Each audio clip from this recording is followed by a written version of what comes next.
If you're itching all over your body, especially if there's no rash, this definitely can be hormone related. So let me explain what's going on behind the scenes. If you're new to me, my name is Sherry. I'm certified in menopause health and hormone optimization, and I love to educate women so they can make informed decisions as they transition into menopause. Now, if you haven't known this already, estrogen, especially if you're on that type of replacement, it is deeply connected with histamine release. And it does this by stimulating mast cells. They're responsible for releasing histamine in your body. So not only does it stimulate them to make more histamine, but it slows down the enzyme that helps break histamine down, and that's called DAO. So whenever your estrogen levels are all over the place, whether you're in perimenopause and they're going up and down, or you're in menopause where they stay down, what happens is it releases that histamine and then it builds up in your body. And because of that, it leads to flushing, redness, itching all over, almost like sort of like you have bugs crawling all over your body. It's definitely not anything that is comfortable.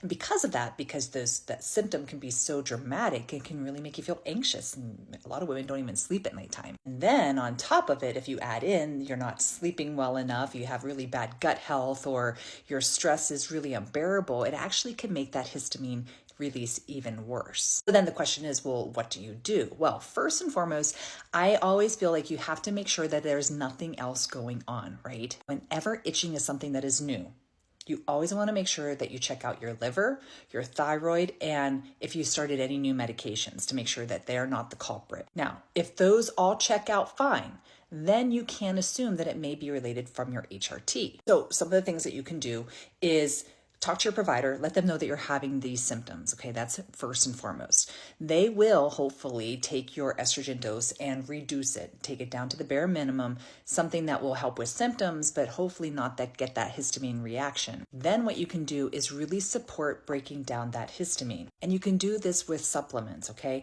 Probiotics, prebiotics to help with your gut health, taking vitamin C, magnesium. Also start looking at your diet, okay? There are certain foods out there. All you have to do is go to Google and put in what foods cause histamine release and take a list of that, okay? And stop eating them. Of course, you want to manage stress, make sure you're getting enough sleep at night. And you can also take enzymes, your DAO enzyme, to help support that breakdown of histamine as well. Now, people ask me all the time, well, what about antihistamines? Can you take Benadryl? Can you take Zyrtec or any of these other allergy medications? And you can, but I'm going to be honest with you, that is like putting a Band-Aid on the problem. It's not going to solve the root cause of the histamine, but it may be something that can be just that temporary relief that will make you feel at least better in the short time, but don't rely on that for the long term. So I know you probably feel like you're going crazy, but I promise you, you're not. You can definitely get some help with this. And if all those home remedies are not working for you, make sure you tell your doctor. They may need to refer you to immunology